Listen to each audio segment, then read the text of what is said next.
السلام علیکم ورحمۃ اللہ وبرکاتہ۔ بیگم، افطاری کے انتظام میں کوئی کمی بیشی نہیں رہنی چاہیے۔ میں نے آموں کی پیٹی بمشکل نیچے رکھ کر پھولے سانس سے صوفے کی طرف لپکتے ہوئے فاطمہ سے کہا، میرے خدایا، اور کتنی بار کہیں گے؟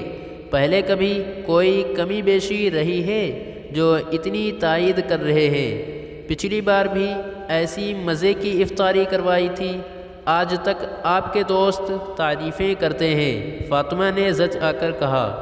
میں نے کہا، ہاں بھائی، وہ تو یاد ہے، آج بھی ویسی ہی ہونی چاہیے۔ تمہیں پتہ ہے دوست احباب ہیں تو ذرا تمہاری بھی عزت ہوگی، میری بھی۔ ہاں ہاں ٹھیک ہے، آپ فکر نہ کریں، ویسی ہی ہوگی۔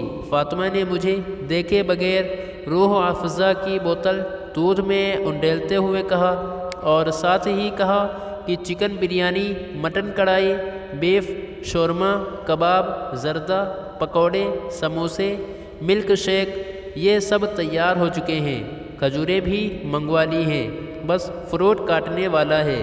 آپ ذرا مدد کر دینا، ٹائم تھوڑا رہتا ہے۔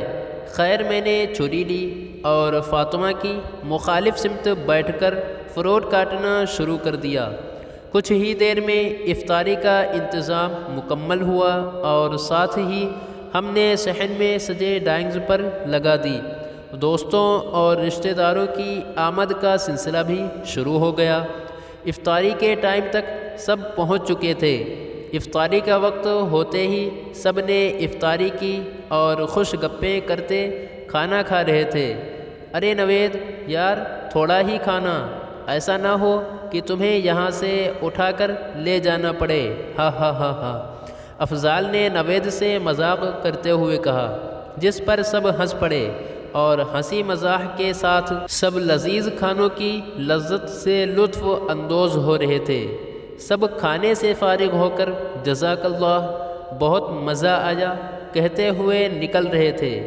میں نے ہاتھ دھونے کے لیے بیسن پر گیا، بیسن کی نل کھولی تو ساتھ ہی میرے کان میں ایک بچی کی آواز آئی، امی، سب لوگ تراویح بھی پڑھ رہے ہیں اور ہم نے ابھی تک روزہ افطار نہیں کیا، سحری بھی صرف پانی سے کی تھی۔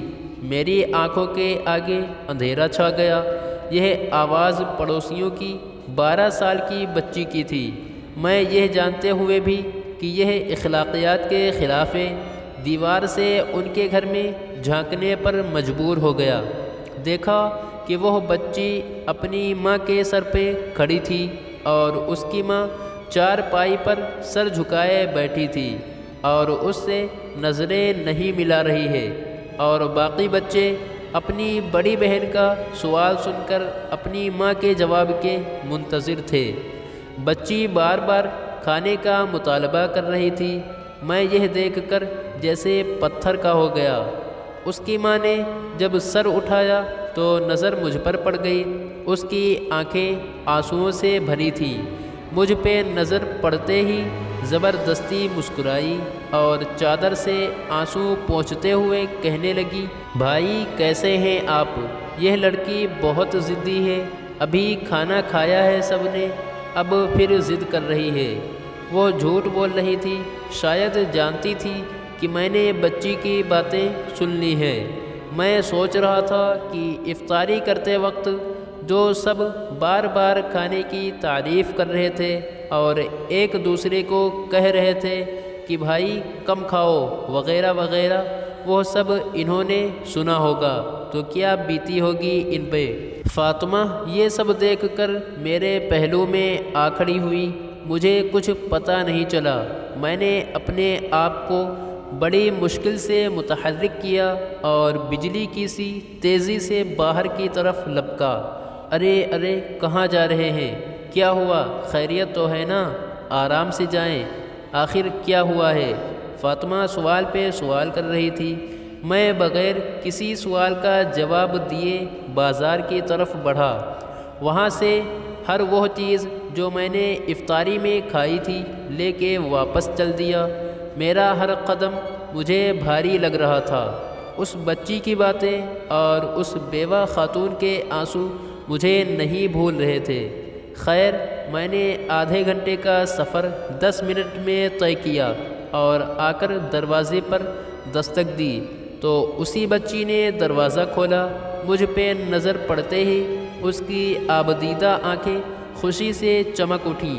وہ واپس دوڑی اور شور مچانے لگی کہ دیکھو جاوید انکل کیا لائے ہیں، دیکھو جاوید انکل کیا لائے ہیں۔ سب بچے میری طرف لپکے اور میں نے سارا سامان ایک طرف رکھ کے سب کو باری باری سینے سے لگایا اور پیشانیوں پر بوسے دیے۔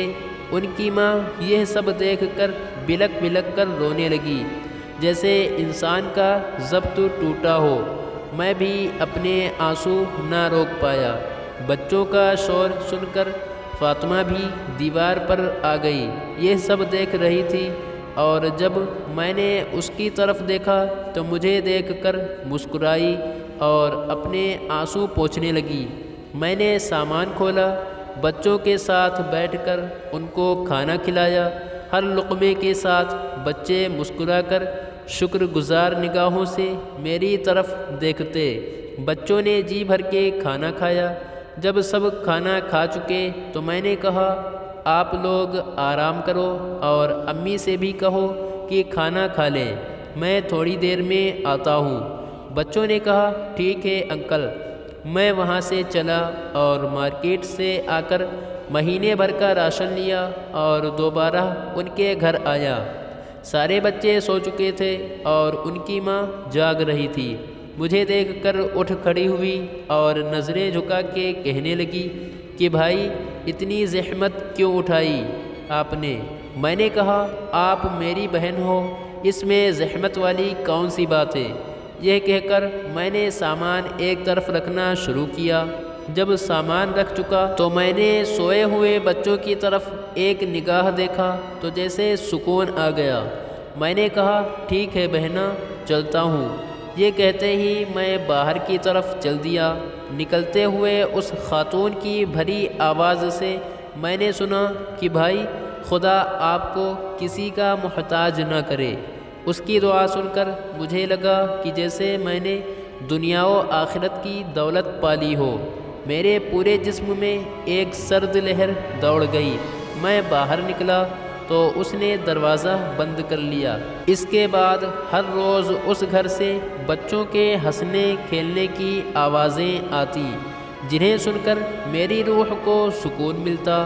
اتنا سکون مجھے اپنی پوری زندگی میں پہلی بار ملا تھا۔ مہمانوں کو کھانا کھلانے سے پہلے بھی اور بعد میں بھی اسی اضطراب میں ڈوبا تھا کہ پتہ نہیں کوئی کمی بیشی نہ رہ گئی ہو۔ گھر پہنچ کر سجدہ شکر ادا کیا اور خدا سے رو کر معافی مانگی کہ خدا مجھے معاف فرما جو میں اب تک اس بات سے غافل تھا۔ ہم کھاتے پیتے گھروں کے دوستوں رشتہ داروں کو کھانے پر مدعو کرتے ہیں، سمجھتے ہیں کہ بڑا ثواب کما لیا، لیکن اس بارے میں کبھی نہیں سوچا کہ کیا ہماری طرف سے مستحقین تک ان کا حق پہنچ رہا ہے۔ مزید اچھی ویڈیوز کے لیے لائک، شیئر، کمنٹ اور سبسکرائب ضرور کیجیے۔ شکریہ۔